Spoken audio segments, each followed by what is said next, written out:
The whole world is watching the Middle East, and many are watching with envy. You have something very special going on.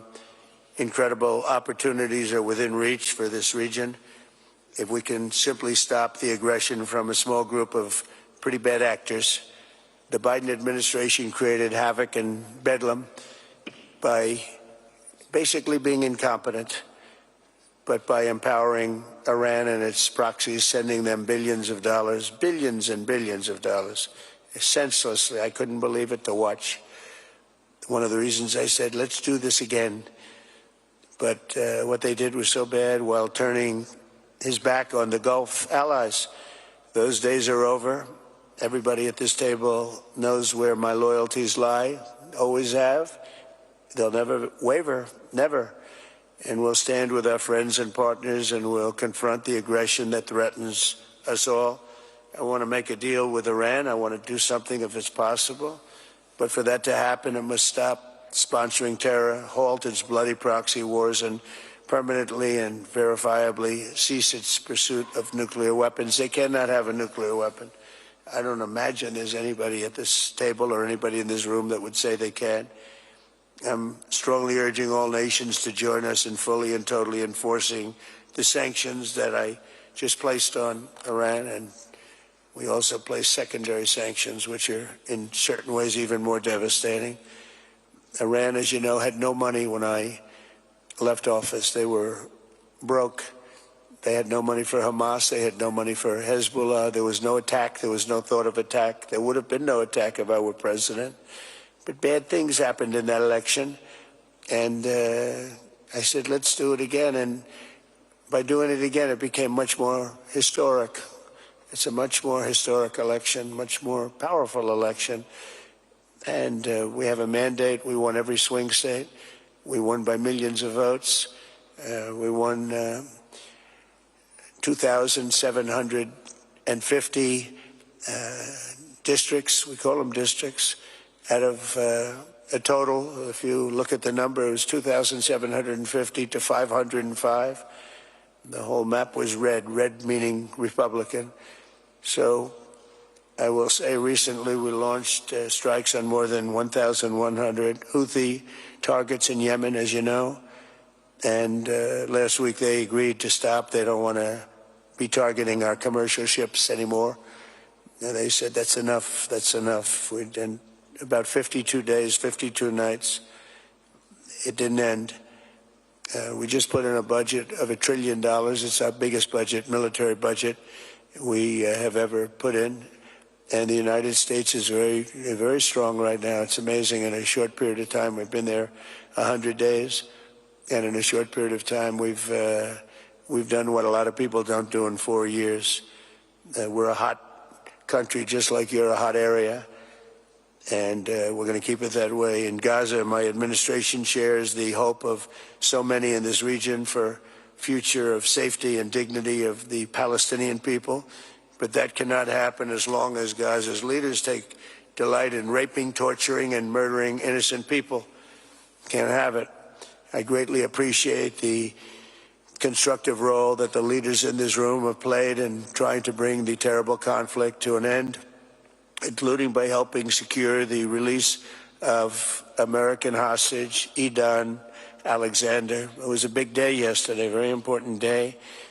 I was told just before I left that they were going to be releasing Edan. We thought Edan was dead. 3 weeks ago, they said Edan was no longer living. And it was a very, very good thing. Ultimately, all hostages of all nationalities must be released as a stepping stone to peace, and I think it's going to be happening. A lot of things are happening. A lot of very positive things are happening on every front. With the support of leaders in this room, and they're great leaders, you are, we are currently exploring normalizing relations with Syria's new government, as you know, beginning with my meeting with President Ahmed Sharaa and Secretary Rubio's meeting with the Syrian foreign minister in Turkey after discussing the situation with Crown Prince Mohammed and President Erdogan of Turkey I am also ordering the cessation of sanctions against Syria to give them a fresh start. It gives them a chance for greatness. The sanctions were really crippling, very powerful. And I spoke to Mohammed, and I spoke to our friend from Turkey, who we just spoke to also by phone now, but felt very strongly that this would give them a chance. It's not going to be easy anyway, so it gives them a good, strong chance. And it was my honor to do so. So we will be dropping all of the sanctions on Syria, which I think really is going to be a good thing. And we made a speech last night, and that was the thing that got the biggest applause from the room. We had a very crowded room with thousands of people, and the statement that got the biggest applause was dropping the sanctions on Syria. Likewise, in Lebanon, there's a new chance for a future free from the grip of Hezbollah terrorists if the new president and prime minister can rebuild an effective Lebanese state. We just appointed a very good ambassador, a friend of mine who's Lebanese, and I didn't even know that. And I said, why do you want to be the ambassador to Lebanon? That could be dangerous. He said, I don't care. I grew up there. I love the country, and I don't care if it's dangerous or not dangerous. I want to do that. And he's a very capable man, very successful man from the United States, and he's going to be your ambassador. He's going to do a great job. But this is a once-in-a-generation opportunity to forge a Lebanon that is prosperous and at peace with its neighbors. And I think things can really happen there. They've had a tough go of it for a long time. At the end of my first term, all of the momentum in this region was toward peace. I especially want to thank and congratulate the United Arab Emirates and Bahrain for their vision and courage in signing the historic Abraham Accords. It was it's a very big thing. I believe we would have had it filled out had the election been called fairly, which it wasn't. It was a rigged election. I hope that in the near future we can continue that progress. We have a mandate from the American people, the likes of which people haven't seen for 129 years. They say it was the most consequential election in America in 129 years. So that sounds like a long time, so we'll take that. But in the future, we'll continue that progress by adding more countries to the Abraham Accords. We have 4, and I think they're going to be filling up very rapidly. Biden didn't do anything because he never did anything about anything. He had no capability, he had no ability, and it was a shame what he's done to so many countries, including our own. We had an interesting fact. About a year ago, there was a story that we're having a hard time getting enlistments into the military, and it was at the lowest level almost ever. People didn't want to go into our military.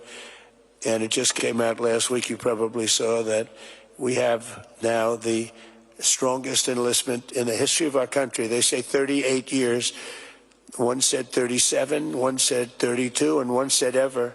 So we just had the strongest enlistment in the history of the United States of America. So think of it. In 1 year, we went from they can't get people to enlist to we have the strongest enlistment, and that includes the police departments, too. We're having a hard time getting people to be police, the great law enforcement arm that we're known for, and now we're setting records. It's hard to get a job. I mean, frankly, the lines of people wanting to be police officers and go into the military, and it's a matter of spirit. We have great spirit in the country right now. We've done a lot in 100 days, I'll tell you that. It's all started on November 5th with the election. But a stable and peaceful Middle East will be a successful and prosperous Middle East, and that's what you've done, and that's what you're doing. And, it's amazing because when I was here last, it was fine. It was doing good. And then I see the things that you're doing here and in your countries. It's just an incredible what you're doing is the whole world is talking about it. The whole world is watching us. Look at all the news over there, the fake news. Look at them. The whole world is talking about what you're doing, and you're the envy of the world. Together, we're in this room, and we're going to forge a Middle East that will be a thriving commercial, diplomatic, and cultural crossroads at the geographic center of the world. That's what it is. It's the center of the world. I look forward to working with you, and I want to thank Mohammed. I want to thank you, Crown Prince. We have a special relationship. We have long had a special relationship, but it was an honor to spend a couple of days with you, and I'll see you again soon, and I'll see you a lot. Thank you all very much. Thank you.